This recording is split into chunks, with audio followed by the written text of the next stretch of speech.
Hey YouTube fam, it's Daughter of the Most High. It has been a while, hasn't it? I hope you're blessed. I hope you're doing well.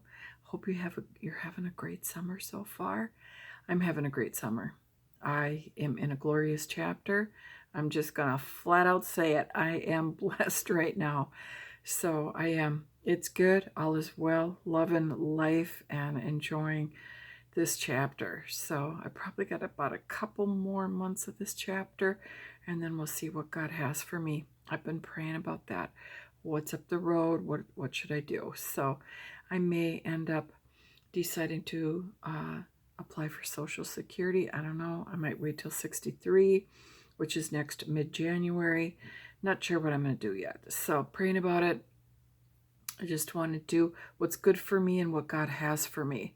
So yeah, I'm getting a little worn out. It's been a long haul and quite a journey, and I really like how things are right now. Just low pressure, sleeping better, everything. It's good. So I'm blessed. The other thing I want to share with you is I went to see the God Man documentary tonight. So that was really good. So I went to the theater about 6:15 and to buy my ticket, and there was a couple of women ahead of me. And after they bought their tickets, chose their seats, and then I just said hi, and they said, "Hi, are you alone?" And I said, "Yeah." And they said, "Do you want to sit with us?" And I said, "Sure." And so I chose, she said, "Pick a seat," right? And they had the screen up where you could choose your seat. And so, yeah, I picked a seat right next to her, and they said they were going for a walk, and I passed on their walk. It was 6:15 and it started at 7, so I said, "No, I've got something I want to do, but I'll meet you back here just before 7. And I did, and it worked out really well. I was able to chat with them before the movie and after. It's actually not a movie, it's a documentary. And so I really enjoyed that too. That was a blessing. I did invite someone, but she wasn't able to come with me. So I don't know about you, but I do things alone. A lot of my friends are online. So yeah, it's just how it is. If you're going to do things, you got to do them alone. And I am an introvert. I'm comfortable just being by myself and stuff. So that's not hard for me at all. But company's nice too. And so it was nice to sit with them. I'm going to read you a little snippet about the God Man. Hang on one second, though. I've always got to have a hair somewhere bugging me. But anyway, I want to read a snippet about this. So this is information about the God Man, and tonight was a one-night showing. And so I'm glad I got to see it. I'm not sure how they're going to pursue it, the releasing of it from here, but I want to read just a snippet to you. So it says, in The God Man, filmmaker Darren Wilson turns his focus on the most famous person in history, Jesus Christ. Led by a series of dreams, which is so interesting, chance encounters, well, they shouldn't have said that. It's not chance encounters. God orchestrated divine appointments. That's what it is. And impossible timing. Darren follows a spiritual rabbit trail that eventually leads to a remarkable conclusion about the nature and character of Jesus. From the wilds of Alaska to the slums of Rio to the tropical beauty of the Caribbean, this sweeping film chases a Jesus who is not bound by rituals and religious dogma, but who is real, alive, and active in the world today. He is not church. He is not religion. He actually is the church, so that wasn't terribly accurate, but he is not hypocrisy. He is Jesus, and he is far better than you can ever imagine. The God Man is the final chapter in Darren Wilson's 15-year, 6-film saga that includes The Finger of God, Furious Love, Father of Lights, Holy Ghost, and Holy Ghost Reborn. So that's what it says. If you look up the God Man, you're gonna see that little snippet on it. So I heard about the God Man from Cynthia Garrett Ministries. I became familiar with her when she did an interview with Beckett Cook. If you're familiar with his channel, he's got a really good channel. He is the gay man who had amazing encounter with Jesus during a church service, and is now not active in the gay community anymore and is a Christian. And I believe he went to seminary. Anyway, check out Becket Cook. He also wrote a book, which I read. And yeah, so Cynthia was on his channel. So I checked out her podcast. She has a weekly podcast, so I've been following her as well. And I really like Cynthia too. She's got the Girls Club podcast. And then she also has a role in, not in the documentary, but in the making of it. And then she does share a snippet at the end of it, and then leads people in a salvation prayer. So yeah, it was good. And I enjoyed it. It felt, fed. You know how you feel fed certain Christian things we do. And I wore my Jesus t-shirt. Got to show ya. See my Jesus t-shirt? Isn't it pretty? So I had my Jesus t-shirt on for the Jesus documentary. So yeah, it was good. And I enjoyed that. So the other thing that I wanted to share with you is I am taking a fresh look at a couple of the doctrines, biblical doctrines, that I have been a strong supporter of in the last years, and I'm taking a fresh look at them. One of them is marriage permanence. I'm taking a look at that, and I've studied the marriage permanence side of it. Now I want to take a look at the exception clause. I want to take a deeper look at that.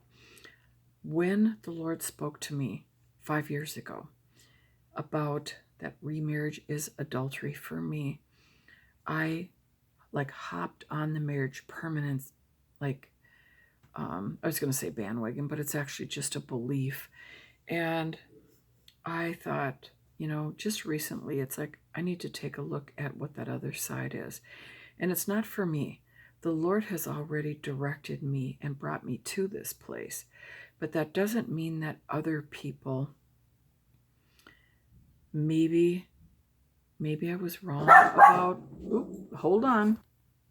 Sorry, my son just got home from work. And so I want to take a fresh look at that. And I should have done that in the beginning. I should have looked at both sides of the equation just to have the fullness of the understanding.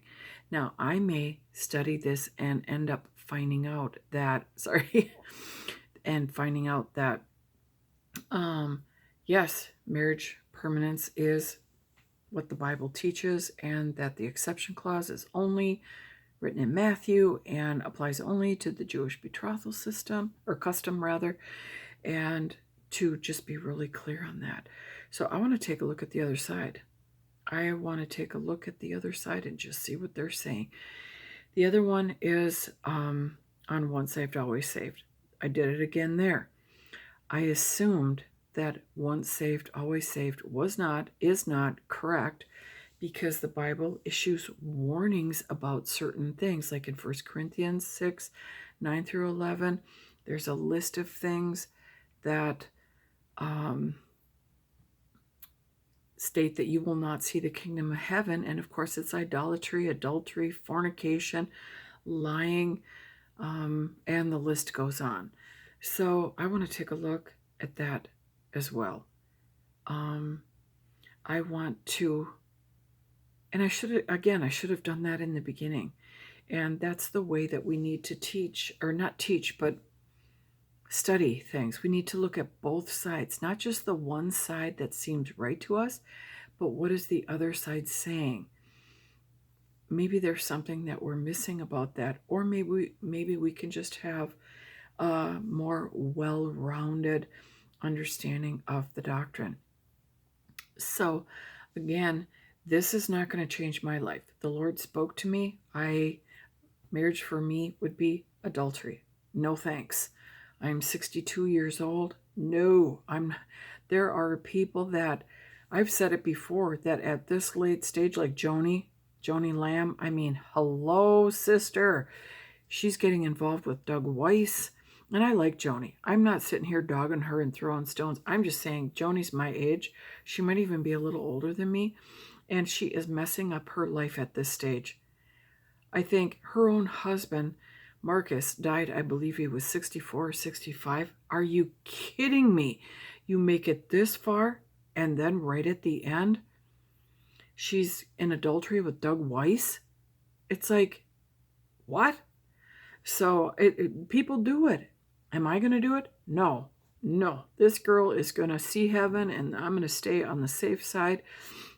And there is nothing, no marriage, no nothing that's going to draw me in. And it's like, oh, God will understand, and all the other stuff people say. No. So I'm still praying because I really do like Joni. And I've shared about that when I shared about Joni. I really like Joni, and it broke my heart when I saw that she got involved with Doug Weiss. It's like, what are you doing? So, but people go off the rails right at the end, and it's sad. I'm not going to go off the rails.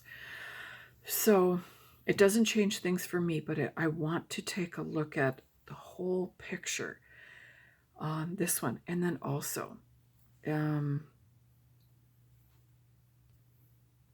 so that's my plan.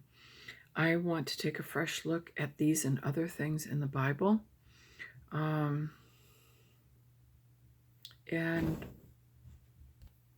sorry, my doggies are going in and out. Of course, they want to go see my son, but it's like they go in and out, so I get interrupted.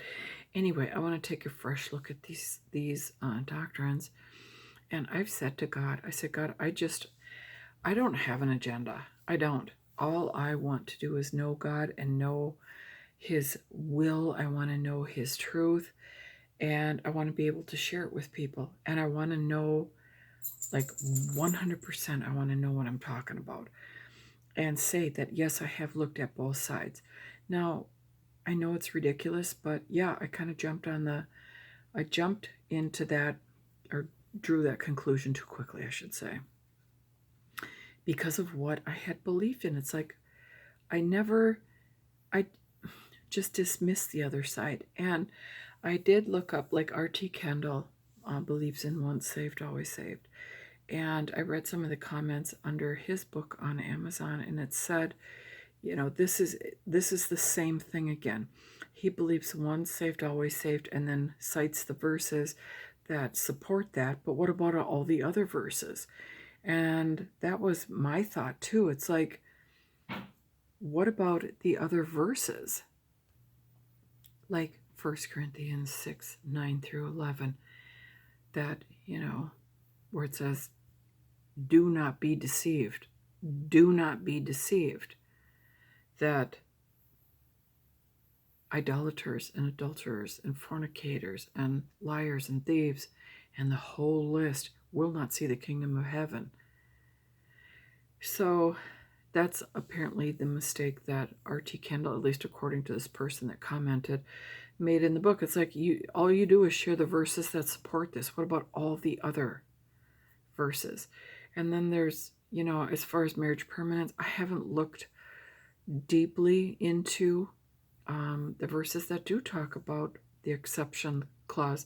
I went with just what was said because I didn't do my own study. I just listened to the people that are doing the study. Dang, I'm out of time.